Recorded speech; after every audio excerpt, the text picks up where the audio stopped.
Okay, I think we're going to get rolling here. So thanks everybody for joining. My name is Garrett Stewart. I'm the Enterprise Sales Director here at CyberGRX for the West. And with me I have Gary Phipps, who's a VP of our solution architecture. He's going to be walking you through some more details of the platform. I worked with Brian Nix and some other folks there at Francisco Partners for the past 6 or 8 months to get this contract in place with CyberGRX. And they've negotiated some really nice benefits for you all, the portfolio companies, to take advantage of. Can you go to the next slide, please, Gary?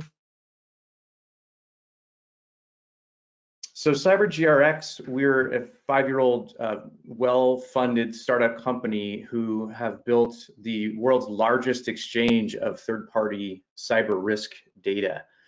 And if you want to go to the next slide, please.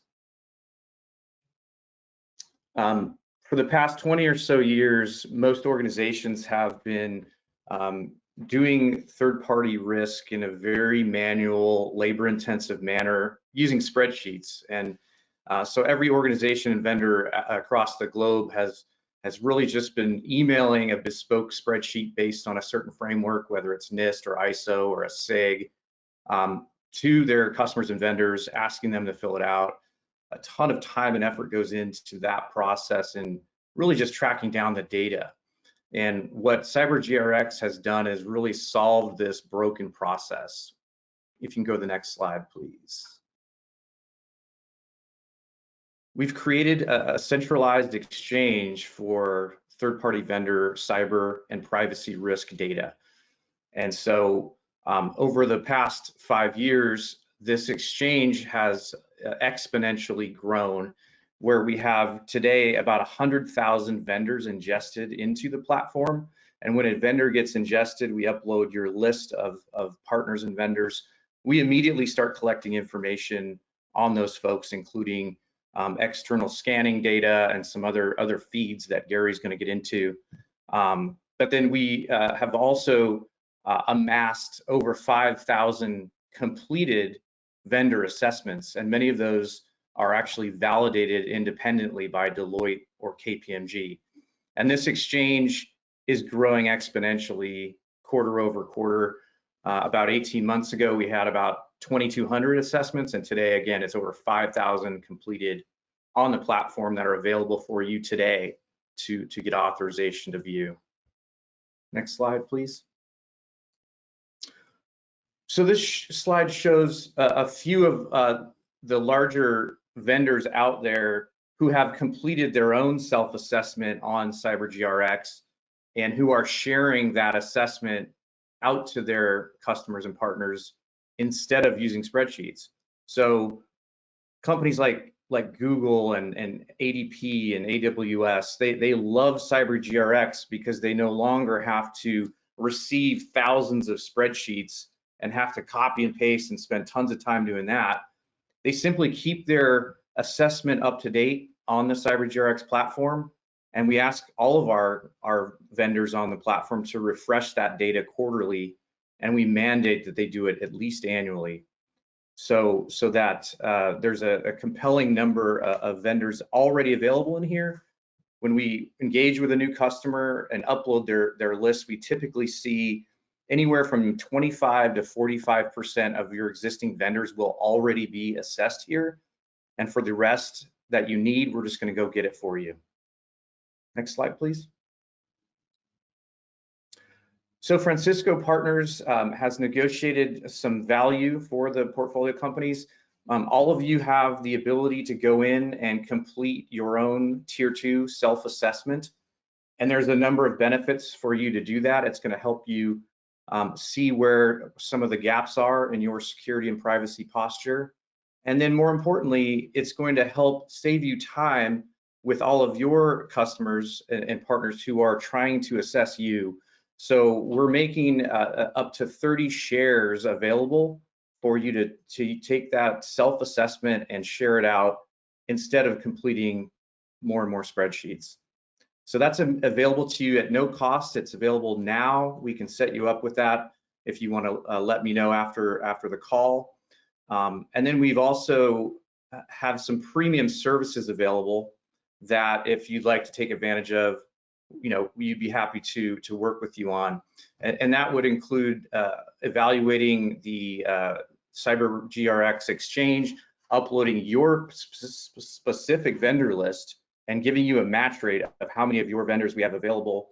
And then we can also allow you to do a couple of assessments on your vendors from our list. So that all of this is available to you now. And Gary, if you want to flip to the next slide. These are some more of the details, and we can share this out later, but Francisco Partners has pre-negotiated a small, medium, and large premium packages for you. So if you're interested in leveraging and assessing your own vendors through this platform, there's some options here available to you with already pre-negotiated discounts. Gary, if you want to go to the next slide. I think it's time to flip over and turn it over to Gary. Okay, just a quick test that you can hear me okay, Garrett? Yes, I can. Okay, all right. Hey guys, I'm the other disembodied voice that Garrett introduced just a little bit ago. My name's Gary Phipps. I run Solution Architecture here at CyberGRX. As I've been a risk practitioner for about 20 years, coming up through public accounting, things to that effect. The team that I run here at CyberGRX primarily focuses on taking customer requirements, using those requirements to create an illustration of what our solution in your process would look like. And then after, if we decide to move forward from a business perspective, we work to integrate that illustration into your actual, kind of day-to-day life. So that's my background and my perspective. I've got a few slides that I'm going to share with you just to kind of set the stage of what you'll be seeing when we get into the software. If you have any questions, I don't know on this particular medium GoToWebinar if you can actually unmute yourself and ask, but if you want to throw those into the chat, once I get through a little bit of material here, I'll actually take a look at the chat, and we're super happy to answer any questions that you have, for which I have the answers to. So we'll just get this kicked off. So, as Mr. Garrett explained, CyberGRX is a two-sided marketplace, right? We're no different than an Uber or a Lyft. We got some people that have a car and some people that want to go somewhere. And we just built an application to bring those buyers and sellers basically together in the same place. And our job is to facilitate the safe exchange of the security information. And our platform is designed to do exactly that. Well, inside that platform, what we facilitate, the process that we facilitate all day, every single day, is the cybersecurity risk assessment lifecycle. And this particular process flow diagram here kind of shows you what that kind of day in the life is. It shouldn't be extremely unique. This is kind of plain vanilla, with the exception of a few different little nuances that we'll walk through. So let's walk through this process, this particular process flow, and then I'll show you this in the platform itself. So that very, very first piece is one we'll drill down on, and that's the inherent risk analysis. Most of our customers will come to us with a list of third parties that they're doing business with right now that they want to put into their CyberGRX portfolio to consider assessing them, or at least at a minimum, and determine what their inherent risk is. That's probably about 90% of what we do, is helping organizations create a new benchmark of their understanding of their existing third parties ecosystem or their particular security. Once we get those assessments those third parties into your portfolio, the platform's going to tell us information about those vendors, and you're going to make a decision on whether you want to order an assessment on those vendors or not. You click the order button, and as Garrett alluded to, one of two things will occur. Either that assessment is already in the exchange, in which case the platform is just initiating a workflow that goes out to that vendor to get them to approve the release of that security data, or you're initiating new coverage, in which case CyberGRX, with your assistance, reaches out to that vendor, and then we usher them through the assessment process. And like any or most assessment processes, we start off with a self-assessment questionnaire. Our control framework is based on NIST 853 ISO, and a little PCI as well. And we get the vendor to make assertions about controls that exist. Once the vendor has made assertions about controls that do or do not exist, we go on to a validation exercise whereby we present the third party with a request for documentation, and they provide us in a secure manner the ability to review their documentation or demonstration of controls operating effectively to give us confidence in the assertions that they make. As Garrett mentioned, we work with with a Deloitte and KPMG that give us reach and scale for this part of the exercise. We don't have a ton of employees all over the planet. Deloitte and KPMG actually do have tons of employees all over the planet. So they perform a lot of that actual validation work on our behalf. Once the assessment's completed, we issue a report. That report can be viewed in a variety of manners. But guys, this right here, this is what we do all day long, is we're ushering vendors through the assessment life cycle. Let's drill down just a little bit on this thing called inherent risk analysis so you understand what our platform is actually doing. So when you give us a list of your vendors, we import that into your CyberGRX portfolio, and immediately our platform is reaching out and calling other APIs on subscription services. And the first one is to identify the classification of those particular vendors. And we'll use an example like AWS, right?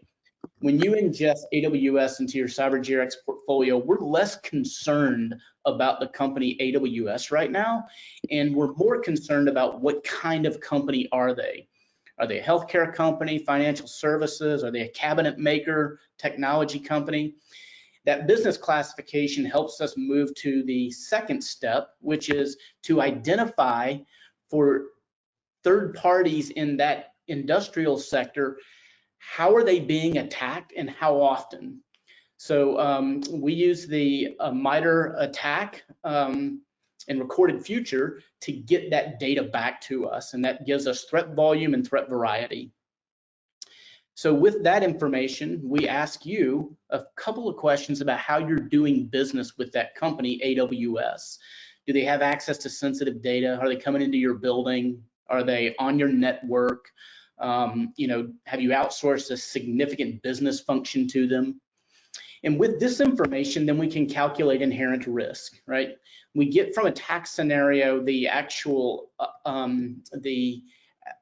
likelihood side of the equation, and your input on the service risk piece gives us impact, and that allows us to calculate that inherent risk for you. We only have 3 products at CyberGRX. We got a tier 1, a tier 2, and a tier 3, and those are uniquely aligned to their corresponding inherent risk strata, high, medium, and low. So taking this a step further, when we understand the attack scenarios and the service risk, how you're doing business with that particular vendor, what's happening in the background is that all the controls in our framework are getting shuffled by priority based on how you're using them. So, and I'll make this point in a bit more detail in just a minute, but what that allows us to do is to take a structured data set. So a vendor is completing an assessment not for you specifically, they're completing it for the exchange. And what we're able to do is to take this service risk information and then create a lens through which you can look at that same assessment data, but the output is tailored towards your use of that vendor. So just a quick example we can walk through here, a technology company, we have 2 primary attack scenarios that this particular type of firm may be exposed to. And if you're giving them a lot of sensitive information and processing a large number of PCI transactions, then we would probably say your inherent risk is high. And we would also start to identify the most critical controls in our framework. Every vendor will be assessed against every single control every single time inside CyberGRX. So the point of that is that we don't scope an assessment down to just your use or just to somebody else's use. They're doing a comprehensive assessment so that that same body of work can be leveraged by all of their customers. And with this information, at the end, you get a report that basically tells you what's most important, which control gaps we've identified are most impactful to you based on how you're using that particular vendor. So we really do a lot of work to separate the noise from the signal. So that's kind of it at a high level of you know, how we kind of calculate inherent risk. I'm going to hop into the software and show you kind of a day in the life of adding a vendor to a portfolio, answering some questions, ordering an assessment. I'm going to show you what the vendor's experience is.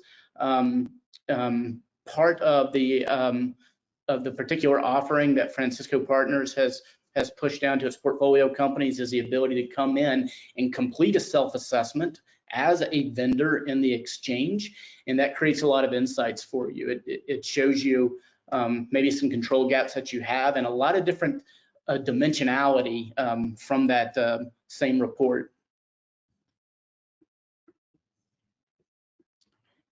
All right, so let me hop out of here and then I will come over to the CyberGRX platform. So this is CyberGRX. Again, the majority of the technology here is on hand to facilitate that assessment lifecycle. There's a lot of risk insights that are kind of tertiary that we gain to make sure we kick off the right assessment and that we extract the right information. So I'm a fictitious company called Spacely Space Sprockets, and I have a group of third parties in my vendor portfolio. They're all listed here in, you know, kind of your traditional table format. I've got my inherent risk score. These hexagons indicate assessments that are already available on the exchange. I mentioned to you that we have 3 different products, a tier 1, a tier 2, and a tier 3. And they're all subsets of each other. So a tier 3 is a subset of tier 2, and a tier 2 is a subset of the tier 1. The tier 1 is obviously our most detailed product. In this example, I've ordered a tier 2, and because the hexagon is turned blue, that means that it has been completed, available, and released to me to review the results of. Down here, a company called Alight is currently in progress of completing a tier 1 at the request of another exchange member. So if I hit the order button, I'm basically going to get in on this risk assessment midstream, which is good. That's the value of the exchange, is that your other exchange partners are basically crowdsourcing demand to get these kind of assessments into our particular data lake. So let's add a third party to our portfolio here. As you would imagine, I just click the add third party button here, and let's use that example around Amazon. Just put in their information, hit search, and then I can see here those particular third parties that are related to parent company that are available in the exchange. And you know, if it's not already in the exchange, you know, I can scroll to the bottom and request that a new company be added, and you know, it gets turned around in a couple hours. It's pretty simple. I'm gonna add, we'll just add this company called Amazon Services, and let's start to complete the inherent risk or the impact assessment. So I've added that company to my portfolio. Now I want to tell CyberGRX how it is that I'm interacting with this particular third party. So I can see here a little bit of information that I'm being requested to provide. So who's my company contact over there at AWS? And this is really important because this company contact won't be completing the assessment, but keep in mind that we're asking for this vendor to release to us really sensitive data. So we want to make sure that we have someone in the chain of custody who can provide some credibility to our request. And I don't expect the CISO of this company to know who I am, but my sales rep can ask, you know, can essentially ask on my behalf.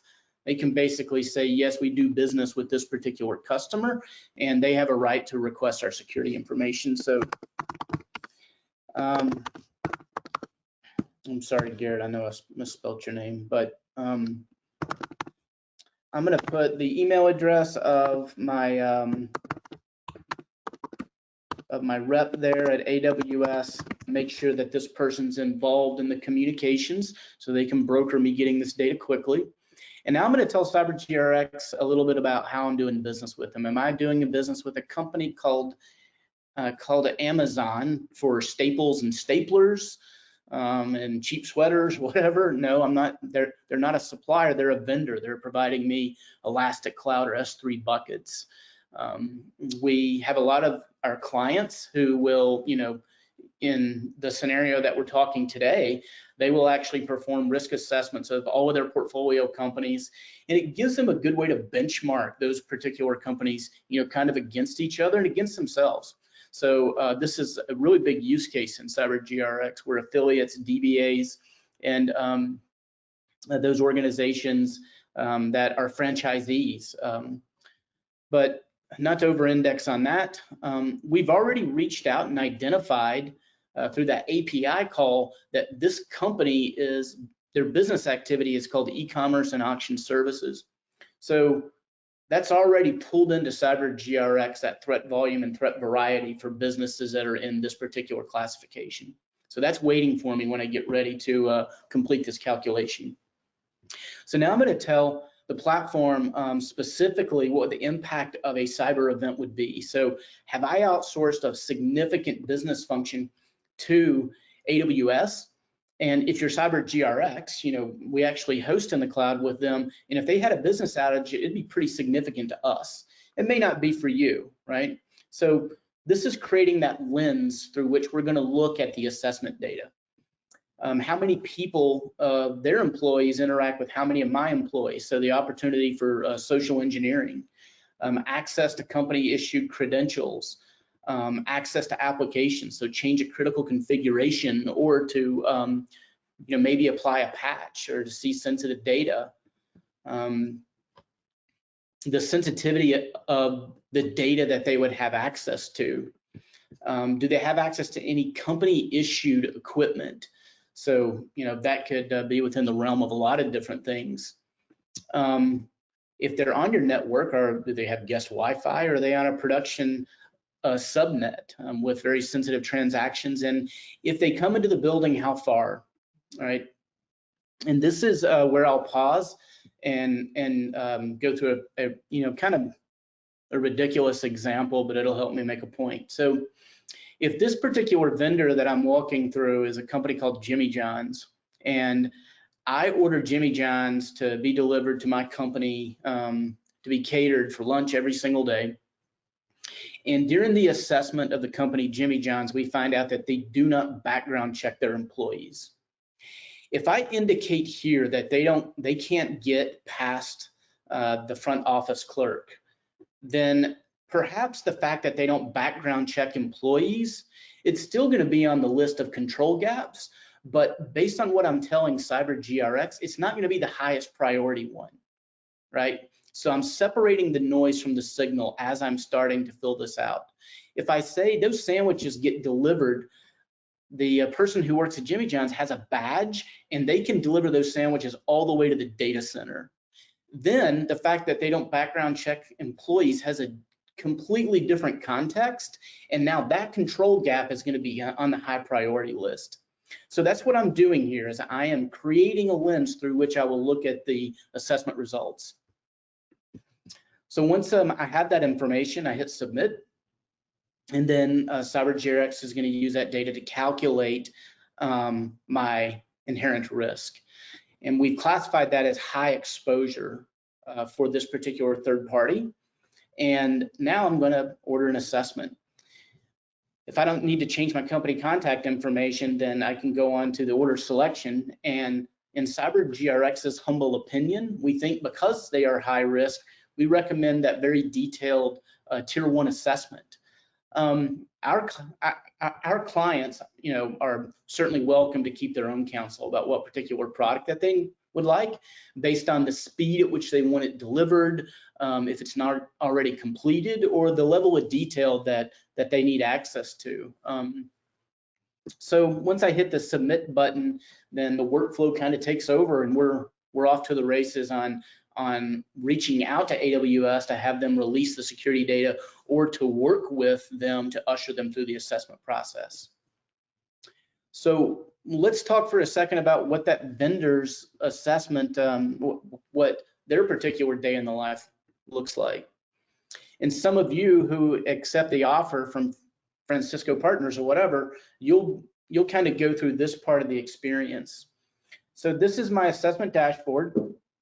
This tells me that, basically at a high level, what's happening here. A CyberGRX exchange member has ordered my assessment. I can come over here and figure out what documentation I need to start to pull together to get ready for the actual validation, to go through the process very efficiently. So I got a documentation checklist there. I need to keep that in the front of my mind while I'm going through this questionnaire, because I'll need to collect those artifacts. And then the questionnaire itself. So down here, you got the control groups. There's strategic, operational, core, management, and privacy.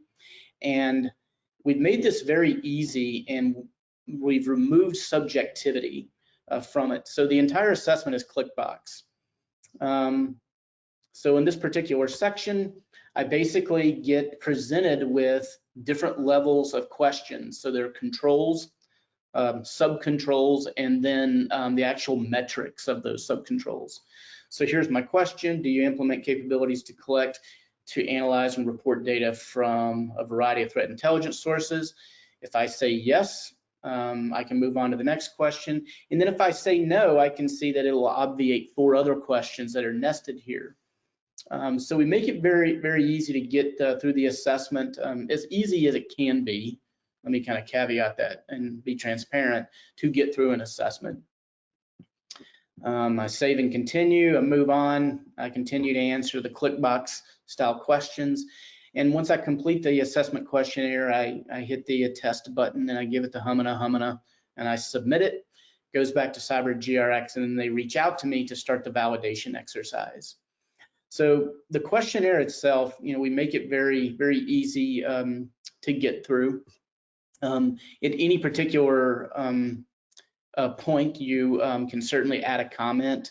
This is typically used when a vendor wants to kind of rebut the particular question. Maybe they don't feel like it's appropriate to their business, or maybe they don't have a particular control in place, but they're in the process of fixing a control gap, or I don't have the endpoint right now, but we just made an acquisition of Cylance and we're rolling that out to the endpoint as we speak. So they can put additional commentary in here that our exchange members find very useful. Once the assessment is complete, let's go take a look at one and look what the end state actually looks like. So I'm going to pull up the profile for a fictitious company called Swipe Point of Sale Systems. And I can see here at a very high level, some very high level demographic information, number of employees, amount of revenue, how they're doing, my particular point of contact over there. They have some certifications in place.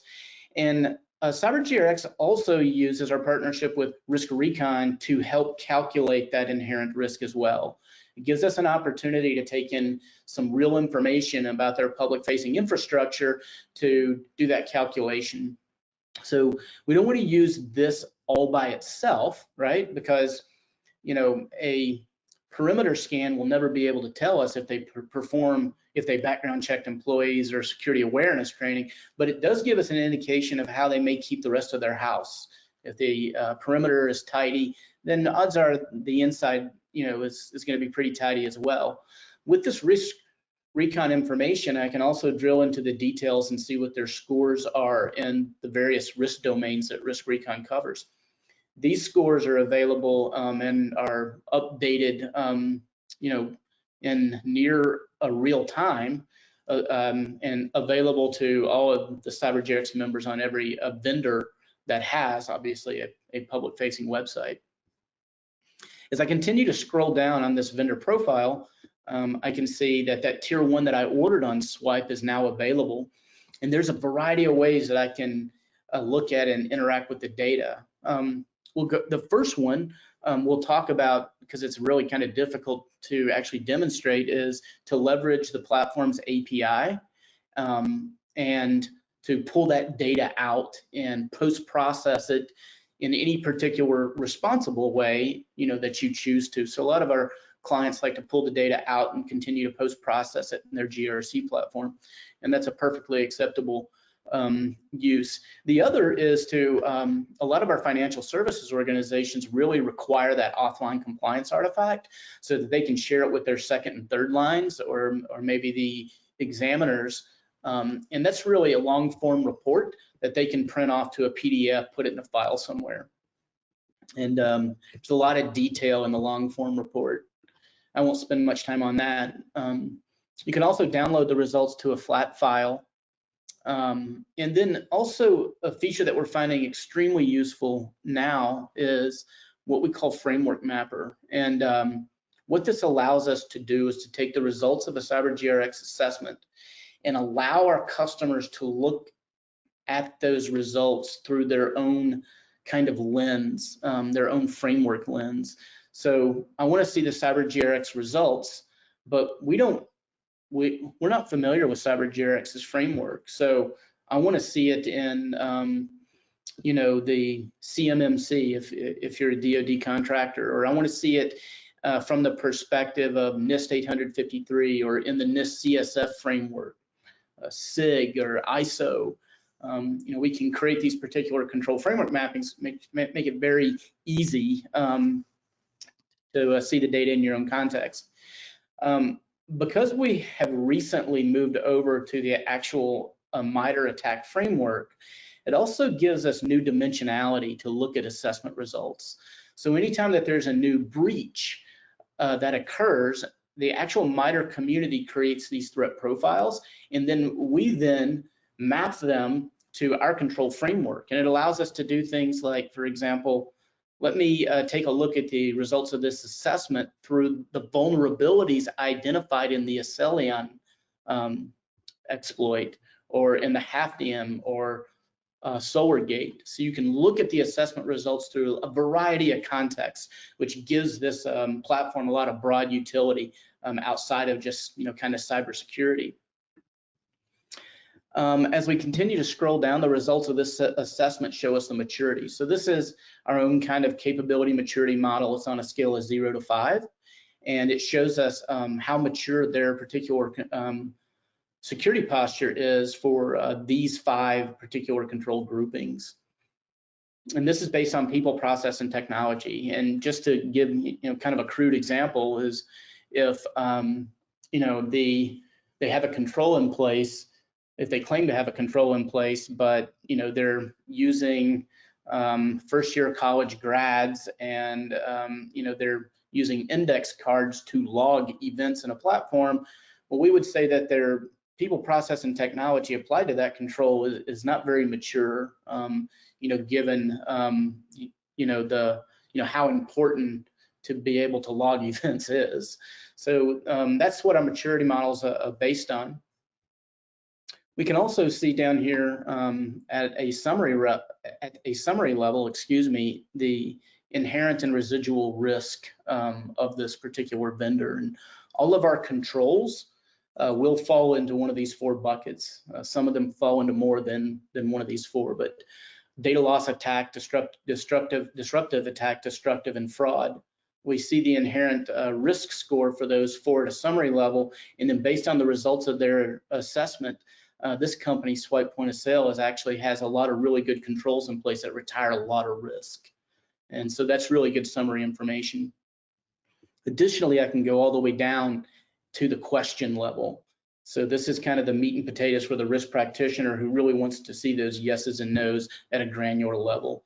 So specifically about data at rest encryption, I want to know they answered yes. More specifically, I can see the strength of how they are doing so. I can see the how frequently the control is reviewed and on what systems those are being covered. So you can really get down to, you know, really exactly how the respondent answered the questionnaire. And then to separate the signal from the noise, what CyberGRX is doing is we're basically summarizing what we feel the highest priority control gaps are that were revealed as a result of this assessment.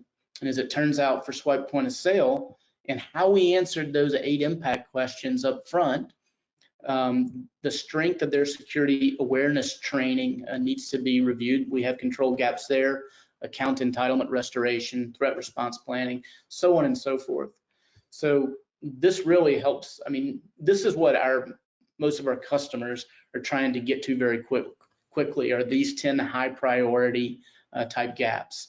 And now that we've actually migrated, you know, from our own use case kind of kill chain taxonomy over to the actual MITRE attack framework, we're really, it's not just in our humble opinion, we're really getting crowdsourced community information from a lot of security professionals that help build out this particular modeling.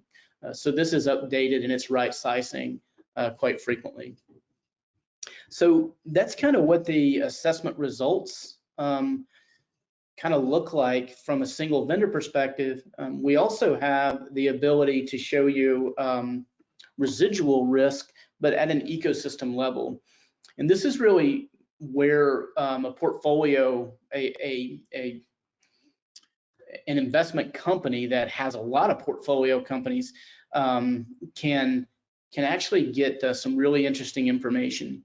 So the first thing is to be able to look at your total control gaps across all your vendors. So show me all my high risk gaps by vendor, and I can see them just basically, you know, from account perspective. Or show me concentration risk. You know, where do the majority of my control gaps in my vendor ecosystem exist? And I can see that here, and it looks like incident containment 2.4.3.1 is the CyberGRX control reference. A lot of my vendors have this particular control gap. So I can see this information at the ecosystem level. What's also very useful is what we call a benchmarking on a competency. And what this allows me to do is I can compare myself, Spacely Space Sprockets, to different peers in the industry. So if I'd like to compare my assessment to first and 15th payroll process and see how their scores compare to mine. Or if I have portfolio companies, I can compare all of my portfolio companies against each other to see how they stack rank. So if I know that encryption of data at rest is really important to me, and network, for example, and boundary, and then maybe endpoint security, what I can start to do is to create this kind of competency analysis and compare it against my vendors against each other or against all other third parties that have been assessed in the exchange. So this company, Berry Incorporated, for example, has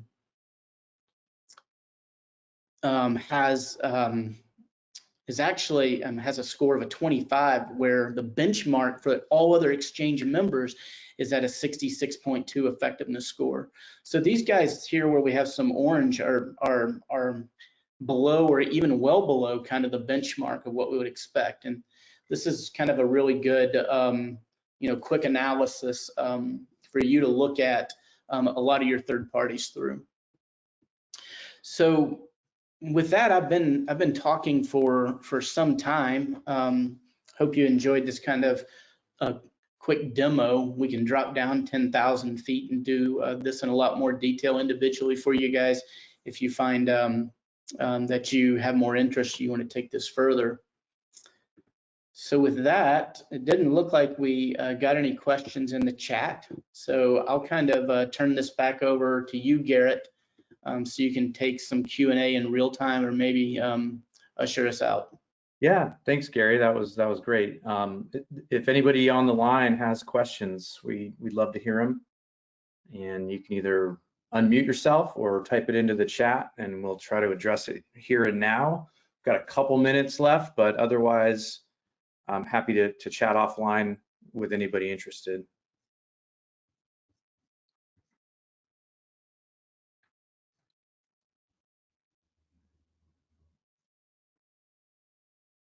All right, then. Matt, I don't know if you see anything in the chat. Garrett, it does look like we have one question from Jason Lee. Jason, I'm not sure if you can, if your mic's working for us or if you can enter it into the chat. Yeah, sorry, can you guys hear me? Yep. Yes. Yep. I just wondered, after reviewing an assessment questionnaire, what level or what the role of CyberGRX versus the I guess vendor and person that's asking the question, what level of interaction is there once you review the questionnaire, you have follow-up questions based on the responses? How does that process flow? I don't know if you touched on that a little bit or if there's other elements there.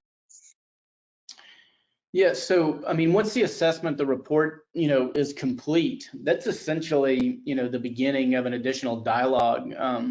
We can, kind of be an intermediary and help broker the discussion, but as of this time right now, we are building additional features into the platform that allow in-platform communication between customers and their vendors. But right now, that's kind of the end of the process. When we built out the exchange, we were essentially under the impression that the crowdsourcing of demand and the focus on these assessments and control gaps would create an organic move of third parties to kind of close out those control gaps. And we haven't seen that as much as we would have liked, but we do find a lot of our customers asking us to broker conversations about remediation and control gap closure. We just haven't built anything, we're trying to get the assessment process itself kind of nailed down right now. We haven't built out the remediation workflow in the platform as of yet. I don't know if that answered your question, and it's certainly probably not the answer that you would like, but no worries. I mean, it's certainly a challenging problem, right? Because one is getting the data in a manageable way, which I think the exchange allows for that. But then obviously, depending on your posture or the posture of the vendor you're assessing, right, there is follow-up activity, and that can be challenging, right, and creates obviously that additional overhead. Yeah, we've actually created a sub-organization within our company to do, I hate to use the word consulting, but basically to do some post-contract kind of work that can do exactly what you're talking about. So we have resources, if that's an additional service that you need, that we can certainly apply to those types of activities. But guys, keep this in mind, right, is that it's not lost on us at CyberGRX that, even though we got this cool app and we're facilitating this process and we think we're adding a lot of value, it's not lost on us that, we're asking people to do things, that they don't really want to do, and they're certainly not beholden to us. So once we get to that point where, we're trying to ask them about a breach or an incident or things to that effect, it becomes a very, very sensitive topic. And the ways that vendors respond back to us when we request additional information, I mean, you can't count the number of ways. So we're still trying to figure out, well, based on all of the feedback that we've had, what is the one best way to build product around, this type of discussion to get the best outcome. And we're all security people on this call, I imagine, and we can be kind of finicky, as to how it is that we want to interact with these software providers, such as CyberGRX. But yeah, it's a tough nut to crack, and we're still working on it.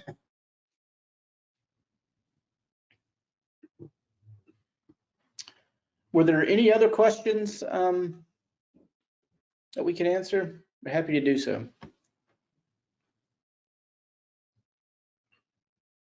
I'm not seeing any more, Gary.